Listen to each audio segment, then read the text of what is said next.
Hello everyone, কেমন আছো তোমরা? তোমাদের জন্য আরেকটা ম্যাথের ক্লাস নিয়ে চলে এসেছি এবং এই ক্লাসে প্রত্যেকটা কোয়েশ্চেন খুব হেল্পফুল আপকামিং এক্সামের জন্য।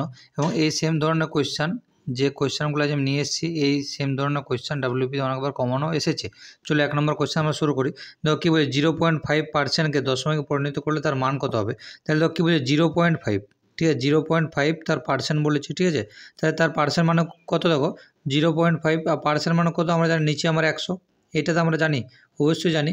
এরপর দেখো কী বলেছে, যে পয়েন্টকে যদি এখানে তুলি তাহলে নিচে আমার কত হবে, 10 হবে, ঠিক আছে। তাহলে আমার থাকছে কত, ওপরে 5 আর নিচে হচ্ছে আমার কত, 1000, ঠিক আছে। কীভাবে করবে এটা ভাগ না করে কীভাবে অ্যান্সার বার করবে আমি বলে দিচ্ছি। দেখো পিছন দিক দিয়ে দেখবে কটা শূন্য আছে, তাহলে এই যে 1000-এর সাথে পিছনে কটা শূন্য আছে, আমার 3টা শূন্য আছে, তাহলে আমার উপরে 3 ঘর আগে দশমিক পড়বে। আমার আবারও বলে দিচ্ছি, একের সাথে যতগুলো শূন্য থাকবে উপর তত ঘর আগে দশমিক পড়বে। একের সাথে 3টা শূন্য আছে, তাহলে পিছন দিক দিয়ে 3 ঘর আগে দশমিক পড়বে, তাহলে 1 ঘর, 2 ঘর, 3 ঘর, তাহলে এখানে হবে। তাহলে দেখো এই অপশানটা কোথায় আছে, 0.005 কোথায় আছে দেখো, তাহলে অপশান এতে আছে। তাহলে অপশান এ হলো আমার সঠিক অ্যান্সার, বোঝা গেছে? অপশান এ হয়েছে আমার সঠিক অ্যান্সার। যদি আমার এমনি থাকতো যে 6 পয়েন্ট, যদি এরকম থাকতো তাহলে তোমরা কমেন্ট বক্সে কমেন্ট করে জানিয়ে দাও তো এর অ্যান্সারটা কী হতো। এইটার অ্যান্সার আমাদের কী হবে, কমেন্ট বক্সে কমেন্ট করে জানিয়ে দাও যদি বুঝতে পেরেছো। চলো নেক্সট কোয়েশ্চেন যাই। আচ্ছা সেম ধরনের কোয়েশ্চেন দেখো একটা দিয়ে দিয়েছি তোমাদেরকে। তাহলে 0.05, ঠিক আছে, এর পার্সেন্ট এইটার অ্যান্সার তোমরা আমাকে কমেন্ট বক্সে কমেন্ট করে জানিয়ে দাও। এটার অ্যান্সার তোমরা আমাকে কমেন্ট বক্সে কমেন্ট করে জানিয়ে দাও। এবং যদি ভিডিওটি ভালো লেগে থাকে তাহলে একটু লাইক করে দেবে এবং ভালো থেকে একটা কমেন্ট করে দেবে। এবং যারা এই চ্যানেল নতুন তারা চ্যানেলটি সাবস্ক্রাইব করে বেল আইকনটি ক্লিক করে দেবে। চলো নেক্সট কোয়েশ্চেন যাই। তাহলে দেখো কোয়েশ্চেনটা আমরা শুরু করে দাও। কী বলছি, একটা আয়তক্ষেত্রের প্রস্থ হচ্ছে 5 সেন্টিমিটার, কর্ণ হচ্ছে 13 সেন্টিমিটার, তাহলে ক্ষেত্রটির পরিসীমা কত? তাহলে দেখো আমি কর্ণ আগে টেনে নিচ্ছি। তাহলে এটা হচ্ছে আমার কর্ণ আমার কত বলে দিয়েছি, কর্ণ আমার বলে দিয়েছি 13 সেন্টিমিটার বলেছি। প্রস্থ কত বলেছি আমার, 5 সেন্টিমিটার বলেছি, ঠিক আছে। তাহলে আমাকে দৈর্ঘ্য আগে বার করে নিতে হোক, তারপর আমার পরিসীমাটা বার করতে হবে। তাহলে দেখো আমার আগে ধরো যে এইটুকুটা হচ্ছে আমার একটা ত্রিভুজ, এইটুকুটা হচ্ছে আমার একটা ত্রিভুজ, ঠিক আছে, এইটুকুটা হচ্ছে আমার একটা ত্রিভুজ। তাহলে দেখো আমরা পিথাগোরাসের উপপাদ্য অনুযায়ী কী জানি, যে লম্ব স্কোয়ার অতিভুজ স্কোয়ার সমান লম্ব স্কোয়ার প্লাস ভূমি স্কোয়ার। তাহলে দেখো অতিভুজ এইটা হচ্ছে, অতিভুজ হচ্ছে এইটা, তাহলে 13, তাহলে আমরা কী জানি 13 স্কোয়ার, তাহলে 13 স্কোয়ার সমান লম্ব স্কোয়ার প্লাস ভূমি স্কোয়ার, তাহলে 5-এর স্কোয়ার এইটা, আর ভূমিটা লিখে দিচ্ছি আমি ভূমি স্কোয়ার, ঠিক আছে। তাহলে মানে এক কথায় ভূমিটা আমি এইটা ধরছি, ভূমি কোনটা ধরছি, আমি এইটা ধরছি, ঠিক আছে। তাহলে দেখো তাহলে 13 স্কোয়ার হচ্ছে 169 সমান হচ্ছে এদিকে 5-এর স্কোয়ার 25, এই দিকটা হচ্ছে আমার ভূমি স্কোয়ার। তাহলে দেখো এদিকটা ভূমি স্কোয়ার সমান হচ্ছে 169 মাইনাস 25, এটা বুঝতে পেরেছো? কারো কোনো অসুবিধা আছে? তাহলে 4 আর 4 আর এটা হচ্ছে 1, বোঝা গেছে? এটা বিয়োগ করে দিলাম, ঠিক আছে। তাহলে দেখো ভূমি স্কোয়ার সমান কি, ভূমি স্কোয়ার সমান আমার 144 চলে এসছে। ভূমি স্কোয়ার সমান যদি 144 হয় তাহলে ভূমি বলতে পারবো আমার 12 সেন্টিমিটার, তাহলে ভূমি বলতে পারবো আমার 12 সেন্টিমিটার। তাহলে যে দেখো এইটুকুটা হচ্ছে আমার 12 সেন্টিমিটার, তাহলে দেখো এইটুকুটা যদি আমার 12 সেন্টিমিটার হয়, ঠিক আছে, তাহলে আমার এই যে নিচটুকুটা আমার 12 সেন্টিমিটার বলতে পারবো। আর প্রস্থ দেওয়া আছে আমার 5, তাহলে আমি কী বলছি পরিসীমা কত, তাহলে আমি আয়তক্ষেত্রের পরিসীমার সূত্র কী জানি, 2 ইন্টু দৈর্ঘ্যযুক্ত প্রস্থ। তাহলে দৈর্ঘ্য পেয়ে গেছি 12 এবং প্রস্থ পেয়ে গেছি কত, 5 আমার দেওয়াই আছে আগে থেকে।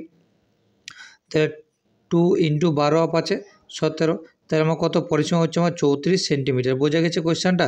যদি বুঝতে পেরেছো তাহলে একটু লাইক করে দেবে, যদি বুঝতে না পেরেছো তাহলে 20 সেকেন্ড সামনে করে নাও, বুঝতে পেরে যাবে। তাহলে পরিসীমা চলে এসে কত, 34 সেন্টিমিটার। এই সেম কোয়েশ্চেন তোমরা ডাব্লিউবিতে এসেছিলো, দেখে নেবে বিগত বছর ঘেটে ডাব্লিউবিতে এসেছিলো সেম কোয়েশ্চেন। চলো নেক্সট কোয়েশ্চেন চলে যাই। আচ্ছা এই কোয়েশ্চেনটা আমি কিন্তু করাবো না, আগের ক্লাসে অনেকবার করিয়েছি, ঠিক আছে। এইটা তোমরা আমাকে কমেন্ট বক্সে কমেন্ট করে জানিয়ে দাও, এর অ্যান্সারটা আমাকে তোমরা কমেন্ট বক্সে কমেন্ট করে জানিয়ে দাও। চলো নেক্সট কোয়েশ্চেন যাই। আচ্ছা খুব ভালো কোয়েশ্চেন, দেখো খুব ট্রিকের সাথে কোয়েশ্চেনটা করাবো, একটু বুঝে নাও জাস্ট। তো কী বলছে আগে জিনিসটাকে বুঝে নাও, তারপর আগে অঙ্ক করবে, ঠিক আছে। তাহলে এই একটা পয়েন্ট, এই একটা পয়েন্ট, কী বলছে এ এবং বি দুটি স্থানের মধ্যে দূরত্ব হচ্ছে 110 কিলোমিটার। তাহলে 110 কিলোমিটার হচ্ছে দুটি স্থানের দূরত্ব, তাহলে এটা হচ্ছে এ পয়েন্ট, এটা হচ্ছে আমার কত, বি পয়েন্ট। এরপর কী বলছে, যে এ সকাল 7টায় 20 কিলোমিটার বেগে গতিবেগে বি এর দিকে রওনা হলো। তাহলে এ বলছে সকাল 7টায় মানে 7 AM 20 কিলোমিটার বেগে পার হওয়ার বেগে আমার যাত্রা শুরু করলো, ঠিক আছে, বি এর দিকে। এরপর বলছে অপর একটা ট্রেন বি থেকে সকাল 8টায় 16 কিলোমিটার ঘন্টা বেগে এর দিকে যাত্রা শুরু করে। তাহলে হচ্ছে সকাল 8 AM। কত কিলোমিটার বেগে? 20 কিলোমিটার পার আওয়ার গতিবেগে, 20 কিলোমিটার পার আওয়ার গতিবেগে। এটুকু কারো বুঝতে কোনো অসুবিধা? আশা করছি কোনো অসুবিধা নেই আর থাকবেও না। তাহলে দেখো এরপর বলছে, তাহলে দেখো এ হচ্ছে 7টায় শুরু করে, বি হচ্ছে 8টায় শুরু করে, ঠিক আছে। আমি একে যদি মানে এ আর বিকে যদি একসাথে শুরু করি, তাহলে আমাকে একে 1 ঘন্টা আগে এনে নিতে হবে। তাহলে একে যদি আমি সকাল 8টায় শুরু করি এইখান থেকে, ঠিক আছে, তাহলে দেখো 1 ঘন্টায় যাচ্ছে আমার 20 কিলোমিটার, তাহলে নিশ্চয়ই 20 কিলোমিটার এইটুকু চলে গেছে। তারপর হচ্ছে আমার 8 AM হয়েছে, তাহলে 8 AM দুজনকে শুরু করছি, এর গতিবেগটা হচ্ছে 20 কিলোমিটার পার আওয়ার। তাহলে দেখো একে যখন 1 ঘন্টা সামনে করে নিয়েছি, আগের ছিল দূরত্ব হচ্ছে 110 মিটার, তাহলে 7টা থেকে যখন 8টা করে নিয়েছি, তাহলে নিশ্চয়ই 20 কিলোমিটার চলে গেছে। তাহলে 110 কিলোমিটার থেকে যদি 20 কিলোমিটার চলে যায়, তাহলে আমার 90 কিলোমিটার থাকে, অবশ্যই 90 কিলোমিটার থাকে। এরপর দেখো অপশান টেস্ট করে নাও, ঠিক আছে। তাহলে আমার কী বলছে, এর গতিবেগ হচ্ছে 20 কিলোমিটার পার আওয়ার এবং বি এর গতিবেগ হচ্ছে এর গতিবেগ ছিল এর গতিবেগ ছিল আমার 20 কিলোমিটার পার আওয়ার এবং বি এর গতিবেগ ছিল আমার 16 কিলোমিটার পার আওয়ার। তাহলে কী বলছে যে এর দিকে রওনা হয়েছিল কখন তারা মিলিত হবে। তাহলে দেখো 8টার সময় এও শুরু করছে, 8টার সময় এও শুরু করছে, টোটাল দূরত্ব কত? এখন 90 কিলোমিটার হয়ে গেছে।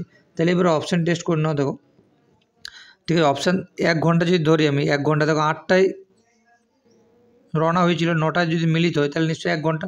তাহলে 1 ঘন্টা যদি এ যায়, তাহলে 1 ঘন্টা যাবে 20 কিলোমিটার, আর বি 1 ঘন্টা কত যাবে আমার? 1 ঘন্টা 16 যাবে। তাহলে দেখো, তাহলে আমার 36 কিলোমিটার কি হচ্ছে? 90 সাথে সমান হচ্ছে না। তাহলে দেখো এটা 1 ঘন্টা 30 মিনিট, মানে 1.5 ঘন্টা আগে দেখি। এরপর তাহলে দেখো 1 ঘন্টা যায় 20, 1 ঘন্টা যায় 20, তাহলে 1.5 ঘন্টা যাবে কত আমার? ওয়েট 8টার সময় শুরু করছিল, ঠিক আছে। এবার দেখো এখানে 10টা 30 মানে 2 ঘন্টা 30 মিনিট। তাহলে 1 ঘন্টা যদি 20 কিলোমিটার যায়, 1 ঘন্টা যদি 20 কিলোমিটার যায়, তাহলে 2 ঘন্টা নিশ্চয়ই 40, আর আরও হচ্ছে 30 মিনিট, আরও 10, তাহলে 50 কিলোমিটার যাবে। 10টা 30 মিনিট অবধি যায়, তাহলে কত কিলোমিটার যাবে? 50 কিলোমিটার যাবে। কারণ হচ্ছে 8টা থেকে 10টা 30 অবধি মানে 2 ঘন্টা 30 মিনিট, 1 ঘন্টা যদি 20 যায়, 2 ঘন্টা 40, আরও 30 মিনিটে 10 মানে 50, তাহলে আড়াই ঘন্টা যাচ্ছে 50 কিলোমিটার। বি দেখো আড়াই ঘন্টায় কত কিলোমিটার যাচ্ছে? তাহলে 1 ঘন্টায় যাচ্ছে 16 কিলোমিটার, তাহলে 2 ঘন্টায় হচ্ছে আমার 32, আবার 30 মিনিট আরও 8, ঠিক আছে, তাহলে 40 হচ্ছে। তাহলে দেখো এ যাচ্ছে আমার কত? এ হচ্ছে আমার 50 আর বি হচ্ছে আমার 40, 90 কিলোমিটার হচ্ছে। তাহলে দেখো এখানে 90 কিলোমিটার যেতে বলছিল, তাহলে অপশান বি হলো আমাদের সঠিক অ্যান্সার। এটা অপশান টেস্ট করে সবদিকে বেটার হবে আমার মনে হয়। চলো নেক্সট কোয়েশ্চান চলে যাই। চলো আচ্ছা, আগের কোয়েশ্চানে যদি তোমরা বুঝতে পেরেছো, তো এই কোয়েশ্চানের অ্যান্সারটা তোমরা আমাকে কমেন্ট বক্সে কমেন্ট করে জানিয়ে দাও। এই কোয়েশ্চানের অ্যান্সারটা তোমরা আমাকে কমেন্ট বক্সে কমেন্ট করে জানিয়ে দাও। চলো নেক্সট কোয়েশ্চান যাই। আচ্ছা দেখো কী বলছে, যে একটা ত্রিভুজের বাহুগুলোর অনুপাত 7, 9, 12। তাহলে বাহুগুলোর অনুপাত দিয়ে দিয়েছে, একটা 7, একটা হচ্ছে 9, আর একটা হচ্ছে 12। এরপর বলছে যদি সবচেয়ে বড় বাহু এবং সবচেয়ে ছোট বাহুর অন্তর হচ্ছে 15 সেন্টিমিটার। তাহলে সবচেয়ে বড় বাহু এবং ছোট বাহুর অন্তর কত? 15 সেন্টিমিটার। তবে সবচেয়ে বড় বাহুর দৈর্ঘ্য কত? তাহলে দেখো 12 - 7 সেন্টিমিটার, না অনুপাত দেওয়া যায়, সেন্টিমিটার লেখাটা ঠিক হবে না। তাহলে দেখো 12 - 7 সমান এখানে কত দেওয়া আছে? আমার 15 সেন্টিমিটার দেওয়া আছে, ঠিক আছে। তাহলে দেখো আমি বলতে পারি বিয়োগ করার পর তাহলে 5, তাহলে 5-এর মান কত দেওয়া আছে? 15 সেন্টিমিটার দেওয়া আছে। 5-এর মান যদি 15 সেন্টিমিটার দেওয়া থাকে, তাহলে 1-এর মান 3 সেন্টিমিটার দেওয়া আছে। তাহলে আমার বলছে সবচেয়ে বড় বাহুর দৈর্ঘ্য কত? সবচেয়ে বড় বাহুর দৈর্ঘ্য এদিকে 12 ছিল, 1-এর মান পেয়ে গেছি 3, তাহলে 12-এর মান কত? 36 পাবো। তাহলে 36 সেন্টিমিটার। তাহলে বড় বাহুর দৈর্ঘ্য হচ্ছে আমাদের 36 সেন্টিমিটার। অপশান ডি হলো আমাদের সঠিক অ্যান্সার। চলো নেক্সট কোয়েশ্চেন যাই। আচ্ছা একটু লিখে নিয়ে যায়, ঠিক আছে। একটা নৌকাবাহী স্রোতের অনুকূলে 40 কিলোমিটার যায় 8 ঘন্টায়, ঠিক আছে। অনুকূলে দেখো 8 ঘন্টা যদি 40 কিলোমিটার যায়, 8 ঘন্টা যদি 40 কিলোমিটার যায়, ঠিক আছে, তাহলে 1 ঘন্টায় কত যাবে? 1 ঘন্টায় যাবে আমার 5 কিলোমিটার। 1 ঘন্টায় কত যাবে? 5 কিলোমিটার। তাহলে অনুকূলে গতিবেগ হচ্ছে 5 কিলোমিটার পার আওয়ার। অনুকূলে গতিবেগ কত? 5 কিলোমিটার পার আওয়ার। এটা হচ্ছে অনুকূলে গতিবেগ, এটা হচ্ছে অনুকূলে গতিবেগ।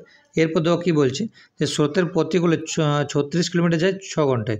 তাহলে প্রতিকূলে বলছে আমার 6 ঘন্টায় যায় 36 কিলোমিটার। প্রতিকূলে হচ্ছে 6 ঘন্টায় 36 কিলোমিটার যায়। তাহলে 1 ঘন্টায় কত যাবে? 1 ঘন্টায় যাবে 36 কিলোমিটার।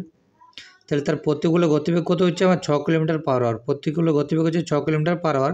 তাহলে বলছে নৌকার গতিবেগ ঘন্টায় কত কিলোমিটার? নৌকার গতিবেগ ঘন্টায় কত কিলোমিটার? আচ্ছা নৌকা সমান আমরা কী জানি বলতো? আমরা দেখো একটু লিখে দিই তোমাদেরকে, যাতে তোমাদের বুঝতে সুবিধা। নৌকা সমান হয় অনুকূলে গতিবেগ প্লাস প্রতিকূলে গতিবেগ বাই 2, মানে হচ্ছে অনুকূল প্লাস প্রতিকূল, আমি ছোটো করে লিখে দিচ্ছি, অনুকূল মানে অনুকূলে গতিবেগ প্লাস প্রতিকূলে গতিবেগ বাই হচ্ছে 2, তাহলে দেখো অনুকূলে গতিবেগ কত ছিল 5 কিলোমিটার ছিল, অনুকূলে গতিবেগ ছিল 5 কিলোমিটার প্লাস প্রতিকূলে গতিবেগ ছিল কত 6 কিলোমিটার আর বাই হচ্ছে আমার 2, তাহলে হচ্ছে আমার দেখো এখানে লিখে দিচ্ছি, তাহলে দেখো 11 যোগ করলে 11 যদি 2 দিয়ে ভাগ করো তাহলে আমার কত হয় 5.5 হয়। তাহলে দেখো কোথায় আছে অপশান বিতে আছে, তাহলে অপশান বি হলো আমাদের সঠিক অ্যান্সার। বোঝা গেছে কোয়েশ্চেনগুলো, খুব ইম্পর্ট্যান্ট কোয়েশ্চেন। চলো নেক্সট কোয়েশ্চেন যাই। আচ্ছা সেম ধরনের কোয়েশ্চেন একটা নিয়ে এসেছি, তোমরা কমেন্ট বক্সে কমেন্ট করে জানিয়ে দাও, তোমরা এর অ্যান্সারটা আমাকে কমেন্ট বক্সে কমেন্ট করে জানিয়ে দাও। আরআরবি গোরখপুরে আসাম এক্সামে এসেছিলো কোয়েশ্চেন, ঠিক আছে, কমেন্ট বক্সে কমেন্ট করে জানিয়ে দাও এর অ্যান্সারটা। চলো নেক্সট কোয়েশ্চেন যাই। আচ্ছা দেখো এই যে √81 মানে বলতে পারবো আমি 9, ঠিক আছে, গুণিত আমার কত আছে 3 আছে, ঠিক আছে। এরপর দেখো 16 মানে কি আমার 4 গুণিত আমার 4। এরপর দেখো নিচে আমার কত আছে 16 আছে, 16 মানে আবার সেই 4 গুণিত 4 মাইনাস আবার সেইখানে 81, তাহলে 81 মানে কত 9 ইন্টু 3, 9 ইন্টু 3। এবার ব্যাস কাটাকুটি করলে আমার অ্যান্সার হয়ে যাবে। তাহলে দেখো এটা 3 9 27, তাহলে 27 মাইনাস এটা হচ্ছে 4 4 16, এটা দেখো 4 4 16, 4 4 16 মাইনাস ওইদিকে আছে 3 9 27, এই 3 9 27, তাহলে ওপরটা যদি বিয়োগ করে তাহলে কত আমার 11 হয়, আর নিচটা যদি বিয়োগ করে তাহলে -11 হয়, ঠিক আছে। তাহলে 11 দিয়ে 11 কাটলাম 1 হচ্ছে, তাহলে এদিকে নিচে -1 আছে, তাহলে -1 হচ্ছে আমার সঠিক অ্যান্সার। 11 দিয়ে 11 কাটলে 1, এবং নিচে মাইনাসে তাহলে -1, তাহলে কোথায় দেখো অপশান ডিতে আছে, তাহলে অপশান ডি হলো আমাদের সঠিক অ্যান্সার। চলো নেক্সট কোয়েশ্চেন যাই। আচ্ছা এই সেম এই কোয়েশ্চেনটা তোমরা দেখতে পেয়েছিলে, ঠিক আছে, বা আপকামিং এক্সামও দেখতে পাবে। এই কোয়েশ্চেনটা কেপিএসআই এসেছিলো, এই কোয়েশ্চেনটা কেপিএসআই 2024 সালে এসেছিলো, মিলিয়ে নেবে, কারো কাছে যদি কোয়েশ্চেন আছে দেখে নেবে। কেপিএসআই কোয়েশ্চেনটা এসেছিলো, দেখো কী বলছে যে একটি ঘড়ি প্রতি ঘন্টায় 5 সেকেন্ড করে স্লো হয়েছে, প্রতি ঘন্টায় কত সেকেন্ড স্লো হয় 5 সেকেন্ড সময়। ওই যদি রবিবার দুপুর 12টার সময় ঘড়িটির সময় ঠিক করে দেওয়া হয়, বা রবিবার দুপুর 12টার সময় ঘড়িটি ঠিক করে দেওয়া হয়, তাহলে বলছে সোমবার দুপুর মানে পরের দিন দুপুরে ঘড়িটি কী সময় দেখাবে, ঠিক আছে, দুপুর মানে 12টায় ধরো, তাহলে রবিবার দুপুরে, এখানে দেখো দুপুর বলে এখানে লিখে দিয়েছে 12টা, এখানে আবার লেখেনি মানে 12টায় ধরতে হবে। তাহলে বলছে আমার রবিবার দুপুরে ঘড়িটা ঠিক করে দেওয়া হয়, ঠিক আছে, প্রতি ঘন্টায় 5 সেকেন্ড স্লো হয়। তাই রবিবার দুপুর 12টা থেকে সোমবার দুপুর 12টা কত ঘন্টা হয় 24 ঘন্টা হয়। তাহলে 1 ঘন্টা যদি আমার 5 সেকেন্ড স্লো হয়ে যায়, তাহলে 24 ঘন্টায় আমার কত সেকেন্ড আমার স্লো হবে, 4 5 20, 5 2 10 12, তাহলে 120 সেকেন্ড সময় আমার স্লো হয়ে যাবে। তাহলে 120 সেকেন্ড স্লো হয়ে যাওয়া মানে কি আমি বলতে পারবো যে আমার 2 মিনিট স্লো হয়ে যাও, আমি বলতে পারবো আমার 2 মিনিট স্লো হয়ে যাওয়া ঘড়িটা। তাহলে 120 সেকেন্ড স্লো হয়ে যাওয়া মানে আমার 2 মিনিট স্লো হয়ে যাও। তারপরে ঘড়িটি কী সময় দেখাবে, মানে পরের দিন দুপুরে অর্থাৎ বলছে পরের দিন দুপুর মানে 12টার সময় বলছে, যখন 12টা বাজবে মানে সোমবার 12টা যখন বাজবে তখন কী সময় দেখাবে, তখন দেখো কী বলছে আমার 2 মিনিট আমার স্লো হয়ে যাবে। তাহলে 12টার সময় আমি যদি দেখি তাহলে কটা আমার দেখাবে 11:58 দেখাবে, 11টা বেজে 58 মিনিট আমার দেখাবে। কারণ কী বলছে পরের দিন অবধি আমার 2 মিনিট স্লো হয়ে যাচ্ছে, তাহলে পরের দিন নর্মাল হওয়ার ছিল 12টা, তাতে যদি 2 মিনিট স্লো হয়ে যায় তাহলে 11:58 অবধি দেখাবে। তাহলে দেখো কোথায় আছে, এই অপশান এতে আছে, ঠিক আছে, অপশান এতে আছে। আচ্ছা ওয়েট 11:58 দেখাবে, 11:58 AM দেখাবে, ঠিক আছে, দুপুরের আগে দেখাবে বলছে পরের দিন দুপুরে। তাহলে 12টার সময় যদি আমি দেখি, ঠিক আছে, 12টার সময় যদি দেখি আমি দেখছি যে 11:58 বাজে, মানে কি আমার AM দেখাবে 11:58, তাহলে অপশান ডি হলো এটা আমার সঠিক অ্যান্সার। চলো নেক্সট কোয়েশ্চেন চলে যাই। আচ্ছা বলছি একটি ট্রেন 40 কিলোমিটার ঘন্টা গতিবেগে গতিশীল, একটি ভদ্রলোক 25 কিলোমিটার ঘন্টা গতিবেগে ট্রেনের একই অভিমুখে। আচ্ছা দেখো একই অভিমুখে মানে হচ্ছে এই ধরো এইখানটা এদিকে যাচ্ছে, মানে ট্রেনটা এদিকে যাচ্ছে, দেখো লোকটাও আবার এদিকেই যাচ্ছে, লোকটাও আবার এক মানে ওইদিকেই যাচ্ছে। একই অভিমুখে বলা মানে হচ্ছে বিয়োগ, বিপরীত মানে হচ্ছে আমার যোগ, এবং একই মানে হচ্ছে আমার বিয়োগ। তাহলে 40 থেকে 25 বিয়োগ দিয়ে দাও, 40 থেকে যদি আমার 25 বিয়োগ করো তাহলে কত আমার 15 হয়, তাহলে তাদের যে গতিবেগটা হচ্ছে 15 কিলোমিটার পার আওয়ার, ঠিক আছে।